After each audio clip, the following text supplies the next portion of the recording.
Bonsoir, bienvenue dans le monde de demain. L'intelligence artificielle dans le contrôle qualité, une innovation développée par certains industriels à Genève, un secteur déjà bien automatisé qui se voit renforcé par l'arrivée de nouveaux outils numériques.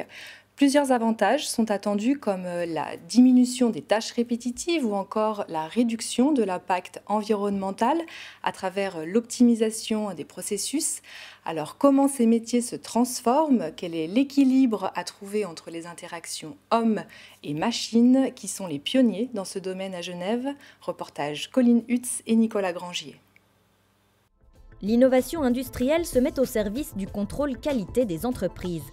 Implanté au cœur de Satigny, Angara Technology est né il y a 3 ans sous l'impulsion d'Antoine Benoît, un physicien qui a fait ses premières armes au CERN.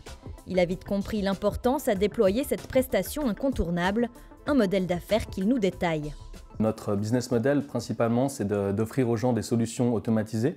Donc, on a commencé par offrir des systèmes de mesure, automatiser des mesures qui sont faites à la main avec des instruments de mesure à piloter. Et puis, en fait, petit à petit, on a eu des clients qui nous ont contactés pour la partie contrôle inspection optique. Et à partir de là, on a fait un premier projet, puis un deuxième. Et puis, on se rend compte que c'est un besoin qui est récurrent. Donc, nous, on a en interne monté une expertise à ce niveau-là. Et puis maintenant, on essaye de faire profiter d'autres personnes de notre expertise. Le fait de déléguer un contrôle qualité auprès de spécialistes permet un gain de temps appréciable pour les entreprises, sans devoir créer à l'interne un secteur dédié. On va à la rencontre des clients, on regarde avec eux leur manière de faire, on prend les informations.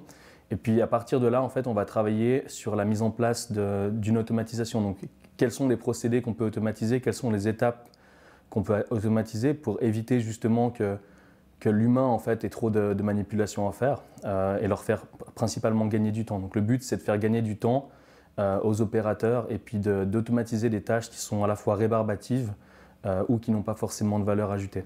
Angara améliore ainsi l'efficacité des systèmes en entreprise. Mais quand on parle automatisation, on craint toujours des pertes d'emplois. Les entreprises peuvent au contraire confier aux collaborateurs des tâches à plus forte valeur ajoutée. La manière dont moi je perçois les choses, et je pense que c'est aussi ce qu'on voit en parlant avec nos clients, c'est qu'on ne va pas réduire le nombre d'emplois, mais justement on va pousser ces employés qui ont des travaux manuels vers un travail plus technique, de dire bah voilà, aujourd'hui je vais être responsable d'une machine, responsable d'un process qui est automatisé, donc en fait ils vont apprendre de nouvelles qualités techniques et puis ils vont sortir un peu de ce travail rébarbatif manuel. La jeune PME développe des projets prometteurs mais souvent non dévoilés au public avec des sociétés en tout genre allant de l'indépendant à la firme reconnue.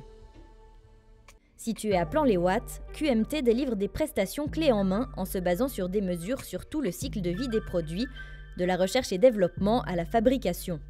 Pour ce faire, les processus d'automatisation et d'intelligence artificielle diffèrent sensiblement, la seconde apportant un progrès indéniable aux processus répétitifs. L'automatisation, c'est le remplacement des humains par des capteurs, des actuateurs et des ordinateurs qui ont des instructions très précises pour faire le contrôle qualité, basé sur un signal très précis physique, souvent un contrôle plutôt quantitatif. Et maintenant, avec l'intelligence artificielle, on peut ajouter d'autres aspects au contrôle qualité, c'est-à-dire l'apprentissage, des contrôles qui sont plutôt subjectifs, moins quantitatifs. Les bancs de test mettent un produit en conditions paramétrables pour en observer le comportement. L'objectif est surtout d'identifier en amont les éventuels défauts. Les entreprises souhaitent d'aller une étape plus loin, c'est-à-dire utiliser le contrôle qualité pour éviter que les pièces soient mal construites, mal fabriquées dès le départ. Donc améliorer déjà les processus en amont. La nouveauté aujourd'hui, c'est qu'on n'essaye pas d'avoir le dégât à la fin et de l'éviter sur le marché.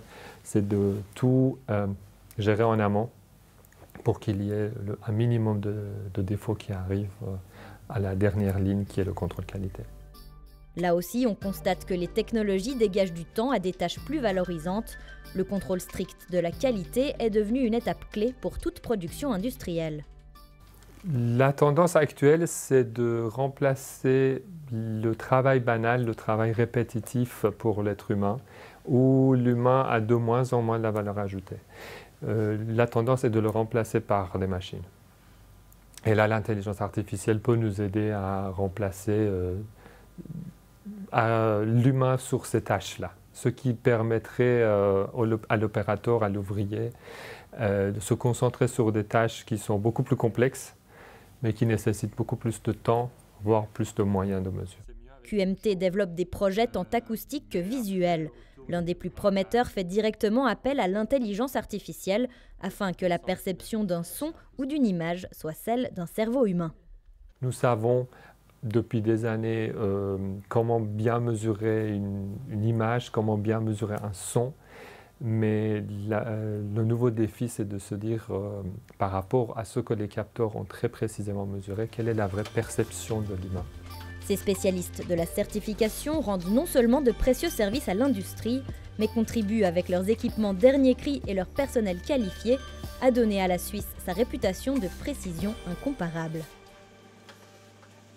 Livio Elia, bonsoir. Bonsoir. Vous êtes CEO d'Eskenazi, une entreprise qui fabrique des outils pour la micromécanique. Alors, l'automatisation des métiers dans l'industrie, ce n'est pas vraiment une nouveauté. Qu'est-ce qui change finalement avec l'intégration de l'intelligence artificielle ? Effectivement, l'automatisation est née il y a déjà quelques décennies. Aujourd'hui, on peut atteindre des niveaux d'automation assez intéressants au point qu'on peut planifier mieux les actions et les activités. Et l'intelligence artificielle, mais comme toute la gestion des données, peut nous permettre d'avoir une meilleure, contrôle et développement des process. Où en est-on aujourd'hui avec cette technologie pour repérer justement les défauts de fabrication ? Quels sont les grands défis ? Alors, l'application pour reconnaître les défauts de fabrication, c'est une parmi plusieurs. Enfin, on est dans une phase un peu pionnière.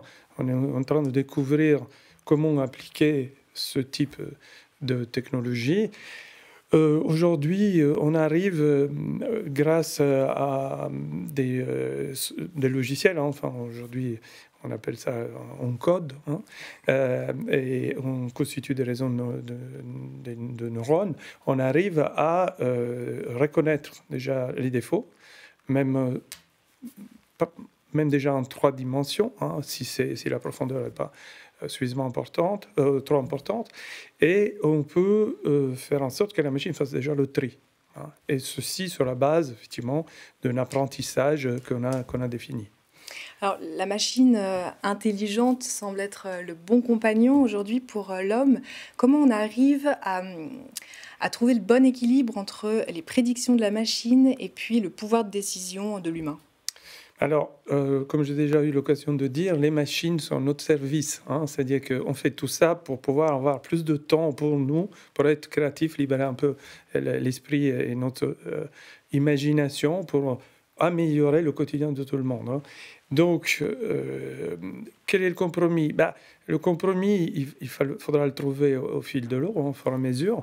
Comme c'est nous qui créons ces applications, c'est nous qui définissons jusqu'à quel point on va arriver et à quel point d'automatisation et robotisation on peut atteindre. Est-ce que les experts métiers sont formés pour justement bien travailler avec l'intelligence artificielle ? Comment elle se passe cette transition ? Disons que c'est un peu une quête pour l'instant. Comme je vous dis, on est dans une phase un peu pionnier. On a l'idée de ce qu'on souhaite obtenir. Après, il faut faire évoluer les moyens. Et on parle beaucoup de nouveaux jobs, comme on dit. Et effectivement, il faudra commencer à se mettre en route pour les créer, ces nouveaux types de jobs. Et la formation, pour l'instant, il y a des formations qui sont plutôt dites traditionnelles. Il faudra peut-être commencer à imaginer des cours, des cursus plus courts, peer-to-peer, avec une relation sur des projets réels. Donc, moi, je discute beaucoup en ce moment avec les instances pour qu'on puisse créer effectivement ce type de profil. Et quels sont les avantages d'implémenter de l'intelligence artificielle pour renforcer ce contrôle qualité ? Alors, comme je répète, la contrôle qualité, c'est une des solutions. L'idée, à la base, c'est de déléguer le plus possible les actions répétitives et parfois pénible, entre guillemets, à des machines pour pouvoir générer et dégager plus de temps pour la réflexion et trouver d'autres solutions. Après, la ligne de démarcation, c'est un peu nous qui pouvons la définir. Alors, effectivement, si vous avez des productions plutôt importantes de masse, en quantité, c'est peut-être plus simple parce que vous retrouvez toujours le même type de pièces. Pour des solutions, enfin des productions plus restreintes, ce sera un compromis. Mais je répète, ça va se faire assez, je dirais, facilement et puis en fonction aussi de l'intérêt commun, quoi. Est-ce qu'il y aurait également un avantage environnemental durable ? Certainement, je dirais que oui, dans la mesure où, par exemple, on travaille aussi sur l'intelligence artificielle appliquée à la maintenance, je dirais, de prévoyance, c'est même plus prédictive, c'est qu'on arrive à interagir avec les machines, on pourrait intervenir a priori sur un certain nombre de pannes. Les machines, on dit que c'est des machines, mais en réalité, à leur manière, sont vivantes aussi. Et effectivement, tout ça, ça permettrait d'avoir un impact beaucoup moins important. On n'a pas parlé jusqu'à maintenant aussi sur la recherche et développement, mais l'utilisation de l'intelligence artificielle, mais en général des données, permettrait aussi de faire beaucoup plus de simulations et même dans une idée d'économie circulaire, voir quel est l'impact sur la durée de vie et de type de fabrication d'un produit sur le cycle complet et évidemment en intégrant tous les concepts de durabilité et réduction de l'énergie. Donc pour moi, oui, c'est même presque, je dirais, obligatoire, une voie obligatoire pour pouvoir réussir. Livio Elia, merci beaucoup. Merci à vous. Merci à vous de nous avoir suivis et on se retrouve tout prochainement sur L'Aimant Bleu.